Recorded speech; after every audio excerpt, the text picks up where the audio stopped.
Donc c'est là où les compétences de management, d'ingénierie ont cette flexibilité pour pouvoir changer de métier, toujours ingénieur mais dans d'autres sections techniques.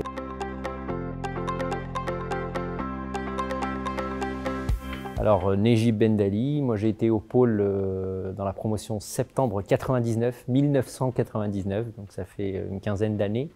Ma spécialité c'était le calcul scientifique. Alors aujourd'hui je suis directeur chez Dassault Systèmes, je suis responsable de l'anti-piratage, donc mon métier est très simple, il consiste à trouver les personnes qui piratent les logiciels de Dassault Systèmes et à régulariser la situation. Je dirais que les parcours ne sont jamais vraiment linéaires. Moi, j'ai commencé chez Dassault Systèmes via un stage avec l'école supérieure d'ingénieurs Léonard de Vinci. Et j'ai commencé en tant que consultant. Et puis très rapidement, j'ai pris la direction d'une équipe qui a grossi, puis grossi. Donc au départ, j'ai commencé en étant au support client. J'étais responsable de 5-10 personnes. Et puis ensuite, j'ai été responsable de tout le support technique Europe chez Dassault. Donc encore plus de personnes, et puis ça faisait beaucoup, presque 100 personnes. Et puis ensuite, au bout de quelques années à avoir fait du support client, j'ai eu l'opportunité en fait de travailler dans un métier complètement différent, qui est l'anti-piratage. Donc c'est là où les compétences de management, d'ingénierie ont cette flexibilité pour pouvoir changer de métier, toujours ingénieur, mais dans d'autres sections techniques. Et là, j'ai eu proposition de diriger le pôle d'anti-piratage chez Dassault Systèmes avec une équipe mondiale, et donc voilà, donc c'est mon rôle aujourd'hui.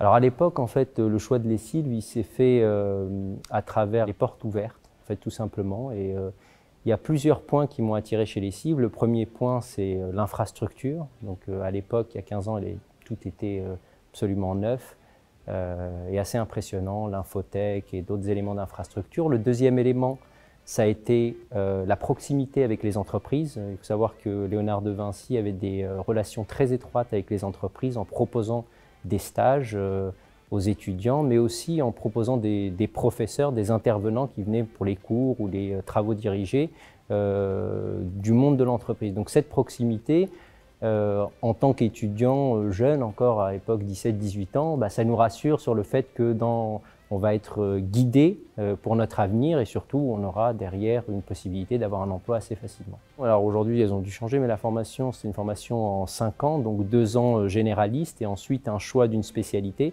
Et à l'époque les spécialités, il y avait donc de l'informatique, des mathématiques financières, de la mécanique et une spécialité qu'on appelle le calcul scientifique, qu'on appelait, parce qu'aujourd'hui elle n'existe plus, mais globalement le calcul scientifique c'était un petit peu la combinaison de compétences mécaniques et de compétences informatiques. Et donc j'ai conjugué les deux parce que j'étais intéressé par les deux domaines, et ça m'a permis de travailler chez Dassault Systèmes qui fait un peu les deux, parce que c'est une entreprise de logiciels, d'ingénierie pour des industries aéronautiques, automobiles, donc des industries mécaniques. Je ne parlerai pas des compétences purement techniques, parce que je pense qu'on peut trouver des cours d'ingénierie, de développement dans la plupart des écoles. Ce qui vraiment faisait la différence, je pense qu'il y avait un premier élément, ça a été des cours qui étaient communs à l'ESIL et à l'école, le MLV, l'école de management. Donc on travaillait en projet, donc il y avait plusieurs cours où c'était des projets avec plusieurs personnes qui étaient sélectionnées au hasard pour former des groupes. Donc apprendre à travailler en groupe avec des personnes qu'on ne connaît pas et à gérer les difficultés, à pouvoir délivrer un matériel, ça a été un élément très important et assez novateur il y a une quinzaine d'années à Léonard de Vinci.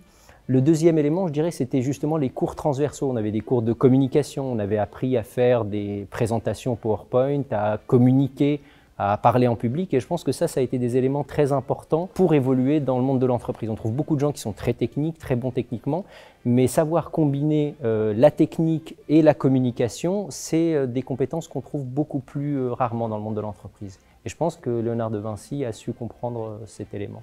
J'ai pas eu la chance de partir à l'international, malgré les opportunités qui manquaient pas, parce que je dois dire qu'à l'époque, on m'avait proposé de partir à l'école des mines de Madrid, mais bon, pour des raisons financières, j'ai pas pu y aller.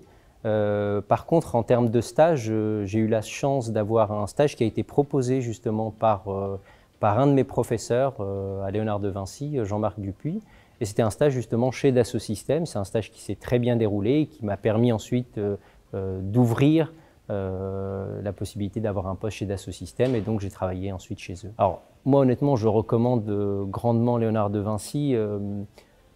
C'était des moments extraordinaires, hein, que ce soit d'un point de vue de l'ambiance avec les personnes, ça je pense qu'on peut trouver partout, mais aussi la proximité avec les professeurs. Et puis un élément aussi essentiel que j'ai oublié de souligner, c'est l'élément du sport. En fait, le sport a une importance toute particulière ici à Léonard de Vinci, d'autant que moi j'ai eu la chance par exemple de faire à l'époque de la boxe anglaise. J'ai participé aux championnats de France, j'ai même gagné les championnats de France avec les Sylves, et donc je pense que ça a été aussi toute une équipe autour de nous. Donc moi j'ai eu la chance d'avoir un excellent professeur de boxe ici à Léonard de Vinci, mais on avait aussi un professeur de musculation qui était un ancien champion de lancer de poids. Donc on avait vraiment des professeurs de grande qualité. Donc je pense que ça a été un élément essentiel.